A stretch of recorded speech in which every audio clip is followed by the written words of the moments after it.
Baby Yoda! What is up, Flick fans? Welcome back to my channel. I can't believe I just did that. I'm a monster. Today we are talking Umbrella Academy Season 2. I was so excited for this season. Did it live up to expectations? Did it surpass Season 1? This is a non-spoiler review. Let's get into it. So, Five did warn his family that using his powers to escape from Vanya's apocalypse was risky.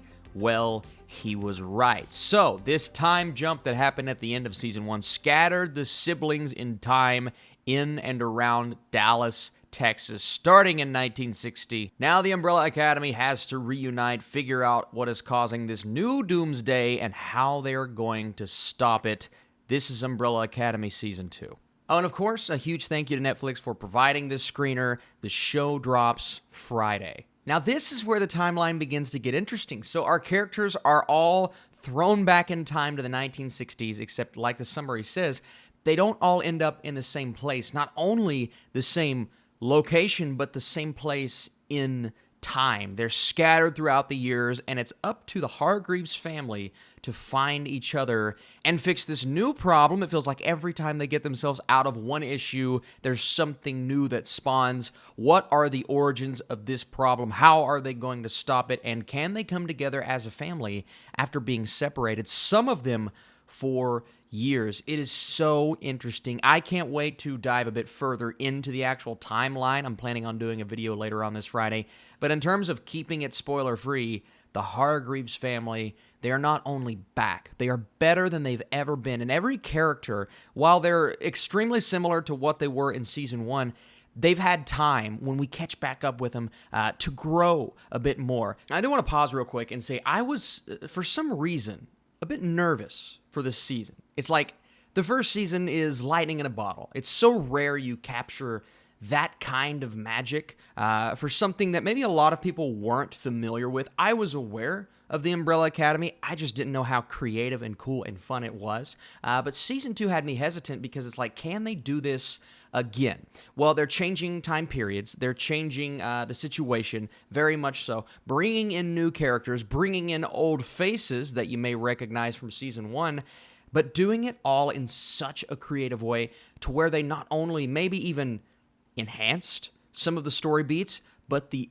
action is where I want to start. The action in Season 2 was just outstanding. From the camera movement to the fact that it got even more violent, I think, than Season 1, and they know when to stop. Like some shows, they keep doing it, they continue to beat the dead horse. It's like, no, even though it may not on the outside seem like Umbrella Academy shows restraint, it really does in Season 2, and it opens up those moments for us to hit those emotional beats with our characters. I mean, every character is fleshed out in such a way that almost makes me prefer most of them over what they gave us in Season 1 because, okay, we've established who these guys are. We know who the Umbrella Academy is. Well, now we get to see them in a new situation, new location, and a bit of a different side of their personality, which I thought was super cool, keeping what we know and love intact, of course, but creating new dynamics between certain siblings and seeing how those relationships flesh out. I mean, we saw in Season 1, and if you haven't seen Season 1, please go check it out.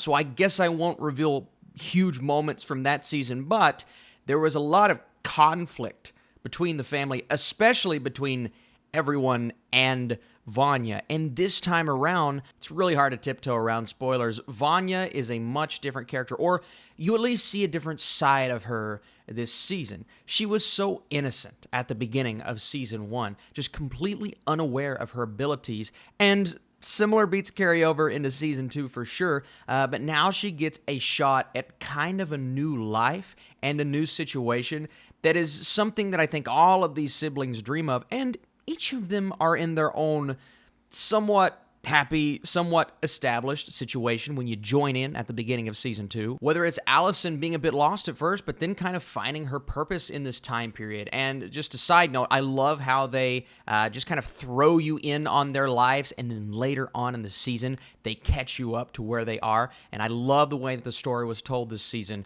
Again, maybe even more so than season 1. But you have Allison. You also have Diego, who is probably worse off than any of them. He's extremely obsessed with a historical plot point that happens during this time period. You could probably guess what that is. Not necessarily a spoiler, but that gets him into so much trouble, and it's up to not only the family members, but a couple of other characters to get him out of that situation.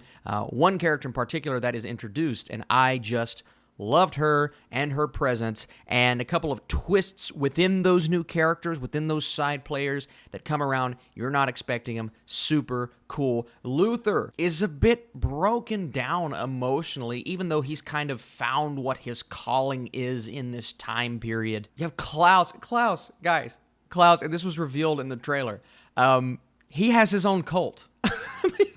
Klaus has a cult, and it's everything that you imagined it is. These people obsessed with him, his way of life, and he even says it later on in the show. He's like, listen, I don't know what I'm doing.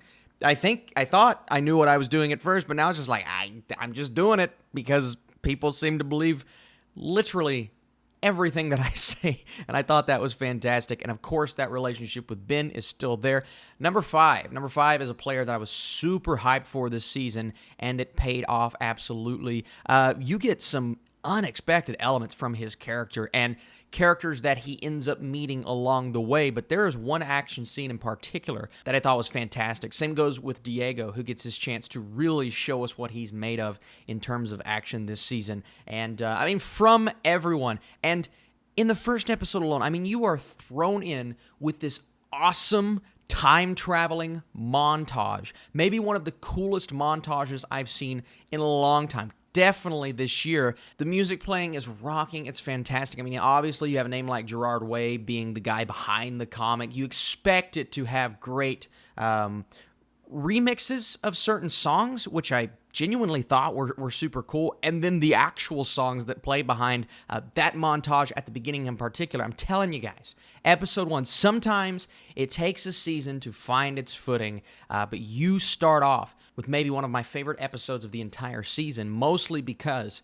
that montage at the beginning was awesome. It literally picks up right where you want it to, and you are on this journey, this adventure. Now, as we progress through the next couple of episodes, there are moments, maybe within the middle of the season, that do slow down.